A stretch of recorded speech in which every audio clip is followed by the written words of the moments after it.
Hospitals తీసుకురావాల్సింది situations బట్టి, కానీ దీనికి ఏమీ లాజిక్ ఏం లేదు. అంటే మీ ప్రొఫైల్లోన ఒక మంచి నినాదం కనిపిస్తుందండి, good health is the best insurance అని. ఏంటండి అసలు? అంటే ఒకటి మన చాలా వరకు ఆరోగ్యమే మహాభాగ్యం అనే వరకు మనం ఆగిపోయాం, దానికి ఎక్స్టెన్షన్లా కనిపిస్తుంది ఇది. Ultimate, you can get anything for money and other things other than health. So health is something which ఒకటి God has to give you, that మనకి ఆ జీన్స్ ఇచ్చి ఉండాలి మీకు ఈ ప్రాబ్లం రాకుండా ఉండడానికి. Second thing is you need to protect it. There are certain unmodifiable things. మన అంటే genes are unmodifiable. You as a person is unmodifiable. But ultimately there are lot of modifiable things in life for health especially. మన diet అవ్వచ్చు, మన physical fitness అవ్వచ్చు, మన stress levels కావచ్చు, or whatever. ఇవన్నీ streamline చేయకపోతే there is no health. When there is no health there is no life. అంటే అందులో వచ్చిందే మీకు నినాదం. నేను ఇట్లా ఉండేవాడిని కాదు.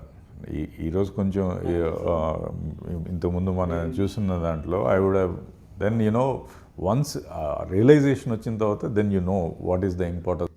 ఎందుకంటే నేను దాదాపు 14-15లోనే మీతో నాకు పరిచయం. నేను కూడా ఒక 100 kgs ఎబో ఉంటారేమో అనుకునేవాడిని. ఉండేవాడిని లిటరల్గా. So there is no doubt that went down to 75 kilos from 104 to 75.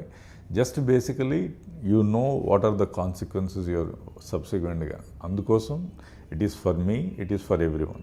Doctor, దాదాపు మీరు చెప్తున్నట్టు 24 హాస్పిటల్స్, మీరు ఇచ్చిన ఇన్ఫర్మేషన్ దాదాపు 1 కోటి మందికి పైగా మీరు ఒక ట్రీట్ చేసినట్టు చాలా వరకు వివిధ ఏం చూస్తున్నారండి? అంటే ఈ 1 కోటి మందిలోన ఎటువంటి రోగాలను మనం చూస్తున్నాం? అంటే కొత్త రోగాలు ఉన్నాయా, పాతవే మళ్ళీ రిపీట్ అవుతున్నాయా జనాలకి, లేకపోతే ఇటువంటి మార్పులు మనకు కనిపిస్తున్నాయి? అంటే చిన్న విషయం కాదు, 1 కోటి మంది అంటే హైదరాబాద్ మనకు 1,20,00,000 మంది జనాభా. అంటే ఆల్మోస్ట్ మీరు ఆ సంఖ్య తీసుకుంటే 1 కోటి మంది అంటే హైదరాబాద్ను ఒకసారి వడపోసినట్టు మీరు. అంటే స్పెసిఫిక్గా వచ్చేసి ఇంతకుముందు కొంచెం అంటే మన డిస్ట్రిక్ట్ హాస్పిటల్స్కి ఆర్ మనకి సిటీ బేస్డ్ హాస్పిటల్స్కి కొంత డిఫరెన్స్ ఉండేది. బట్ ఆ డిఫరెన్స్ వైడ్గా ఇప్పుడు తగ్గిపోయింది. ఆల్మోస్ట్ డిసీజ్ ప్యాటర్న్స్ సిమిలర్గానే ఉంటున్నాయి. And more over even today cardiac incidence is significantly high. One of the major problem మన దేశంలో ఏంటంటే because of the change in life style కానీ, చేంజ్ ఇన్ ఫుడ్ హ్యాబిట్స్ కానీ, ఆర్ ఓవరాల్గా మనం ఫిజికల్ యాక్టివిటీస్ తగ్గిపోవడం కానీ, స్ట్రెస్ లెవెల్స్ పెరిగిపోవడం కానీ, పొల్యూషన్ అవ్వచ్చు, ఆర్ హ్యాబిట్స్ లైక్ స్మోకింగ్, ఈ డ్రగ్స్ టు సమ్ ఎక్స్టెంట్ అంటే ఎక్స్ట్రీమ్స్లోకి వెళ్తే డ్రగ్స్ కానీ, వీటన్నిటి వల్ల ఈ overall cardiac incidence has increased. ఒకటి పెరగడం ఒకటే కాకుండా ద ఏజ్ ఎట్ విచ్ ఈ కార్డియాక్ ఇన్సిడెన్స్ రావడం అనేది సిగ్నిఫికెంట్గా తగ్గిపోయింది. సో హార్ట్ ఇష్యూ ఇంతకుముందు ఏదైతే 60 ఏళ్ళు పైన ఆర్ మోర్ దెన్ దట్ అనేది has significantly come down to 40 and less than 40. ఎందుకనండి ఇప్పుడు దాదాపు మీరు అంటున్నట్టు 37 లోపల కూడా మనకి కార్డియాక్ ప్రాబ్లమ్స్ చూస్తున్నాం, కార్డియాక్ అరెస్టులు చూస్తున్నాం మనం. సేమ్ కార్డియాక్ అరెస్ట్ అంటే ఒక మేజర్ హార్ట్ అటాక్ వస్తే they end up into a sudden arrest and death అవ్వడం. ఒకటి basically major thing is lifestyle. Major thing among lifestyle again 70-80% is our diet and our habits of smoking and other stuff. వీళ్ళకి వచ్చేసి they are more predisposed to heart attacks. అందుకే ఇంతకుముందు ఆ life style డ్రాస్టిక్గా change అయిపోయింది. ఒక 20 years లోపల significant dietary habits మారిపోయినాయి. More of a fast food, more of a junk food, more calories and less workouts. So వీటి వల్ల ఇది స్ట్రింక్ అవుతుంది. సో కార్డియాక్ ఇన్సిడెన్స్ తర్వాత చూసుకుంటే మనకి ఇప్పుడు క్యాన్సర్ అనేది is the next bigger thing which is happening.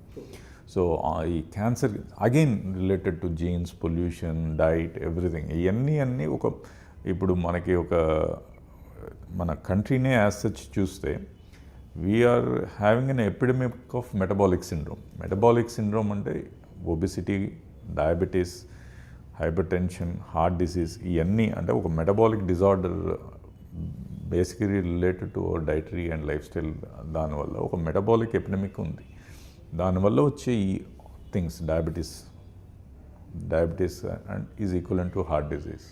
అట్లనే అదర్ ప్రాబ్లమ్స్ ఆఫ్ దిస్ ఈ దిస్ని కంట్రోల్ చేయాలంటే అట్లీస్ట్ ఇప్పుడు high educated people or upper economic socio economic వాళ్ళు they automatically now they started realising that ఇప్పుడు ఇంతకుముందు ఫుడ్ తినడమే లగ్జరీగా అనేది they started cutting down taking food, they are refining what to eat, how to eat, and అది super rich or rich పీపుల్లో it has come.